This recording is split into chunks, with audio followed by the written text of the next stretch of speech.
Usaha yang kami, lakukan dengan produk bernama Croquette Ball atau, yang biasa dikenal dengan Croqueball, ini, merupakan usaha yang bergerak di bidang kuliner atau kini para milenial banyak, banyak mengenalnya sebagai usaha F&B. Untuk, menyebut usaha yang bergerak di bidang makanan atau kuliner. Termasuk usaha yang kami buat yaitu Croquette Ball yang merupakan salah satu bentuk usaha F&B, di mana, usaha kami ini bergerak di bidang kuliner, lebih tepatnya di bidang makanan. Dalam memulai usaha ini juga kami, melakukan beberapa analisis, di mana salah satunya merupakan analisis STP atau segmentasi, targeting, dan positioning. Analisis ini berkaitan dengan bagaimana kami memilih, calon konsumen dari produk-produk kami. Nah, untuk, segmentasi, yang pertama itu, kami memilih, segmen berdasarkan gender, di mana, segmen yang kami pilih itu untuk semua gender atau laki-laki dan perempuan. Kenapa? Karena, eee, produk yang kami hasilkan atau, kami buat itu kan berupa cemilan yang, universal, artinya bisa dikonsumsi untuk semua gender, tidak terkecuali, atau untuk laki-laki bisa dan perempuan juga bisa. Kemudian segmen yang kedua yang kami pilih itu berdasarkan usia, di mana rentang usianya sekitar, remaja dan dewasa. Kenapa demikian? Karena, kedua kedua rentang usia tersebut memiliki kebiasaan ngemil dan, rata-rata cemilan yang mereka pilih itu adalah cemilan yang, simpel. Nah, jadi selain bisa dikonsumsi sebagai cemilan, bisa juga misalnya dikonsumsi sebagai sarapan, di mana, pembuatannya pun, sangat sangat simpel gitu. Jadi jika membeli, produk kami yang frozen, konsumen tinggal menggorengnya dan kemudian bisa langsung dikonsumsi. Kemudian untuk segmen yang ketiga, yaitu berdasarkan, pekerjaan, di mana kami memilih untuk, mahasiswa dan siswa karena kedua, calon konsumen tersebut memiliki, kebiasaan jajan. Nah, kami berpikir bahwa kebiasaan jajan tersebut, dapat memberikan kami keuntungan, di mana produk yang kami jual merupakan cemilan atau jajanan yang, gampang untuk, dibeli dimanapun.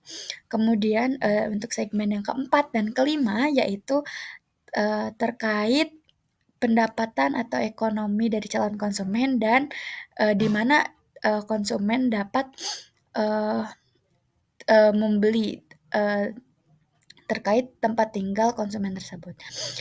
Yang kami pilih adalah segmen menengah dan, bawah, karena produk yang kami tawarkan itu merupakan produk yang harganya terjangkau, di mana kami menawarkan dengan, harga 2.000 per pieces. Dan kenapa kami memilih daerah perkotaan gitu untuk segmen, lokasi, karena kami rasa untuk daerah perkotaan, masyarakatnya, lebih memiliki daya daya beli yang tinggi gitu, sehingga kami dapat, mendapatkan daya jual yang lebih tinggi. Karena dapat dilihat dari kebiasaannya, atau gaya hidup, juga dilihat dari tingkat pendapatan masyarakat-masyarakat di pedesaan. Mohon maaf, di perkotaan. Sehingga, dari analisa-analisa tersebut kami, memilih positioning atau membuat tagline atau sebuah slogan dari usaha kami ini sebagai, berikut, yaitu "Yummy, selera di hati". Kenapa kami memilih slogan tersebut? Karena, yummy itu merupakan, padanan kata dari enak ya, Jadi, produk yang kami jual ini atau yang kami tawarkan ini merupakan produk yang enak, kemudian selera di hati, karena pasti, sangat sesuai di hati konsumen, karena selain rasanya yang enak, harganya juga terjangkau. Di sini saya akan menjelaskan mengenai inovasi dan keunikan produk. Nah, jadi inovasi dan keunikan produk dari produk kami yaitu croquette ball atau crockball ini merupakan jenis makanan yang masih jarang di pasaran. Mengapa? Karena crockball ini tuh merupakan jenis gorengan, namun gorengannya itu berbeda dengan gorengan yang ada di pasaran. Crockball ini memiliki rasa yang crispy di luar, namun creamy di dalam. Nah, biasanya yang creamy-creamy, makanan-makanan yang creamy itu lebih digandrungi oleh kaum-kaum muda. Maka dari itu, croquette ball ini dapat dikatakan sebagai gorengan yang anak muda banget. Itu untuk kemampuan tim dalam menjalankan usaha. Tim kami dalam menjalankan usaha makanan Kroffel ini sangat bersungguh-sungguh dan sudah pastinya kompak gitu ya. Nah, dari mulai produksi, kami membagi-bagi tugas. Ada yang memotong wortel, ada yang memarut keju, ada juga yang menggoreng, ada yang menimbang, dan lain sebagainya. Pokoknya tugas kami itu selalu dibagi dengan adil dan rata. Nah, dalam pembuatannya pun kami sudah pasti uh, mengutamakan kebersihan dan juga kerapihan. Nah, lalu selain itu dalam hal promosi kami juga membagi-bagi tugas. Ada yang promosi di sosial media, ada juga yang gencar promosi secara offline ke teman-teman atau kerabat-kerabat dekatnya. Nah, dalam hal mengantar makanan pun untuk yang daerah-daerah kampus itu diantarkan oleh teman kita yang memang ngekos di daerah kampus. Nah, sementara untuk yang jauh-jauh itu diantarkan oleh teman-teman yang memang mempunyai motor. Intinya dapat disimpulkan bahwa kemampuan tim dalam menjalankan usaha ini sangat baik dan sangat kompak juga bersungguh-sungguh. Ini semua tuh dapat dilihat dari respon para pembeli atau customer kita. Mereka menyatakan bahwa crockball buatan kita itu enak dan bahkan mereka banyak yang repeat order dengan jumlah yang terus bertambah. Baik, yang selanjutnya adalah pemasaran yang akan dijelaskan oleh saya, Kania Syifa Azhara. Nah, untuk promosi, kami mempromosikan produk kami melalui media online, yaitu ada WhatsApp, Instagram, Shopee, dan Google Business. Namun, di antara empat platform tersebut, hanya WhatsApp dan Instagram yang lumayan kami urusi dengan baik gitu. Karena untuk Shopee dan Google Business itu, yang pertama untuk Shopee sendiri itu agak sulit untuk menaikkan produk karena diharuskan dari akun yang memang sudah terverifikasi dengan baik gitu untuk menjual suatu produk. Nah, untuk Google Business itu karena tingkat pencarian masih sedikit, jadi masih belum banyak yang mengetahui tentang produk kami. Tetapi ketika kami mengupload di WhatsApp dan Instagram, terutama di WhatsApp, responnya cukup baik dan di Instagram kami sudah memiliki beberapa followers. Nah, tapi kebanyakan pesanan yang kami dapatkan itu terdapat dari WhatsApp, dari kontak-kontak kami yang notabene itu sesuai dengan target pasar, yaitu mahasiswa-mahasiswa. Nah, lalu yang selanjutnya itu hubungan pelanggan.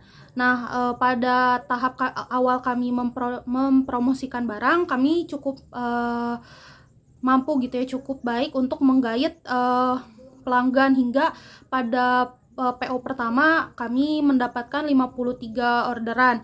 Namun pada PO kedua itu terjadi penurunan bukan karena dari minatnya berkurang, tapi karena dari kemampuan produksi kami sendiri yang tidak sanggup untuk memproduksi lebih banyak dari jumlah PO yang kedua itu.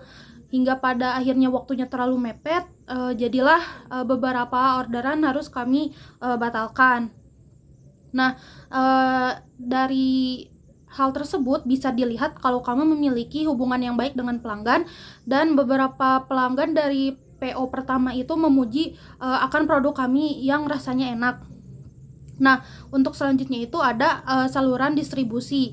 Nah, untuk saluran distribusi ini kami tidak melalui pihak ketiga, jadi kami berbagi tugas. Misal ada yang menghubungi kepada salah satu dari kami, maka kami akan memproses pesanan tersebut hingga disatukan dengan pesanan yang lain. Nah, misalnya bahan atau barangnya sudah ada, kami akan mengantarnya sendiri kepada konsumen tersebut sehingga lebih memudahkan untuk mengantar dan barang tersebut, dan pembayarannya pun dilakukan secara cash on delivery. Nah, dari saluran distribusi ini kami rasa itu hal yang cukup efektif, karena jika kami menggunakan pihak ketiga atau seperti mengantarnya dengan kurir, itu akan lebih banyak memakan biaya, yang artinya akan mengurangi juga di laba atau keuntungan. Nah, mungkin sekian dari pemasaran. Yang selanjutnya akan dijelaskan oleh rekan saya. Baik, di sini saya akan menjelaskan tentang laporan keuangan. Yang pertama kami lakukan adalah menentukan HPP-nya atau harga pokok penjualan. Yang pertama itu ada biaya bahan baku langsung, dan ada biaya pendukung. Nah, di biaya bahan baku langsungnya itu kami membutuhkan sosis, terigu, wortel, keju, bawang putih, bawang merah, penyedap rasa, minyak, dan bawang daun. Nah, untuk seluruhnya ini kami perhitungkan sekitar 21.000. Untuk bahan baku pendukungnya itu kami membutuhkan kemasan dan bensin, yang mana harganya ada di 15.200. Jadi untuk HPP-nya sendiri itu cara menghitungnya adalah total A ditambah total B sama dengan HPP. Nah, jadi untuk total A-nya tadi itu adalah 21.000 ditambah total B 15.200 menjadi HPP-nya berarti 36.200. Nah, untuk total produksi kroket ball 1 adonannya itu menjadi 37 buah. Nah, jadi untuk perhitungan harganya, penentuan harganya adalah di 36.200 dibagi 37. Jadi harganya ini untuk satuannya adalah 972 rupiah, atau yang kami bulatkan menjadi 1.000. Jadi setelah menghitung HPP, kami juga melakukan sesi dimana untuk menentukan harga. Jadi tadi itu HPP per kroket ballnya itu adalah 1.000. Jadi kami menentukan untuk perkiraan harga jualnya itu ada di 2.000. Jadi keuntungan kotor per buahnya itu kami mendapatkan 1.000 rupiah. Nah, selanjutnya kami juga menghitung balik modal. Nah, dengan rumus total biaya memulai dibagi laba kotor per unit. Nah, tadi kami total biaya memulainya adalah 36.200 dengan laba kotor per unitnya itu 1.000. Jadi 36.200 dibagi 1.000 sama dengan 36,2. Jadi akan kembali lagi modal kami atau akan balik modal setelah menjual 36 buah kroket ball. Selanjutnya kami juga menghitung untuk beban pengeluaran. Yang pertama itu ada belanja pertama. Nah, belanja pertama ini merupakan modal awal kami untuk berjualan, dimana untuk belanja pertama kami itu ada di mentega, terigu, tepung roti, keju, susu bubuk, sosis, penyedap rasa, merica bubuk, bombay, wortel, dan telur. Nah, ini itu untuk total keseluruhannya adalah 62.500. Itu merupakan modal awal kami. Nah, untuk belanja yang kedua, jadi kami melakukan 2 kali pre-order. Nah, untuk pre-order yang kedua itu kami hanya belanja sosis, telur, keju, dan bawang bombay. Nah, ini ada di totalnya adalah 16.000. Selanjutnya seperti yang sudah dikatakan tadi, kami melakukan 2 kali pre-order. Yang pre-order pertama itu kami mendapatkan sebanyak 53 piece atau 53 buah pesanan, dan kami jual seharga 2.000. Jadi untuk pemasukannya itu ada di yang pertama ada di 106.500. Untuk pre-order yang kedua kami mendapatkan pesanan 29 buah. Nah, itu untuk di 29 buah itu harganya untuk totalnya ada di 58.000 rupiah. Selanjutnya kami juga menghitung untuk apakah kami mendapatkan laba atau rugi. Jadi untuk Pertama itu kami masukkan dulu data pendapatan, yaitu pre-order pertama ada di 106.000 dan pre-order kedua itu kami mendapatkan 58.000. Jadi total untuk pendapatan kotornya itu ada sebanyak Rp164.000. Lalu kami juga memasukkan untuk bebannya atau pengeluaran ada di belanja pertama itu sejumlah 62.500 dan belanja kedua 16.000, sehingga total bebannya ini adalah di 78.500. Nah, jadi untuk cara menghitungnya adalah laba kotor dikurangi beban. Jadi tadi laba kotornya itu 164.000, bebannya 78.500, sehingga untuk laba bersihnya itu kami mendapatkan 85.500. Jadi hasil beban penjualan pre-order croquette ball adalah laba dengan jumlah labanya 85.500.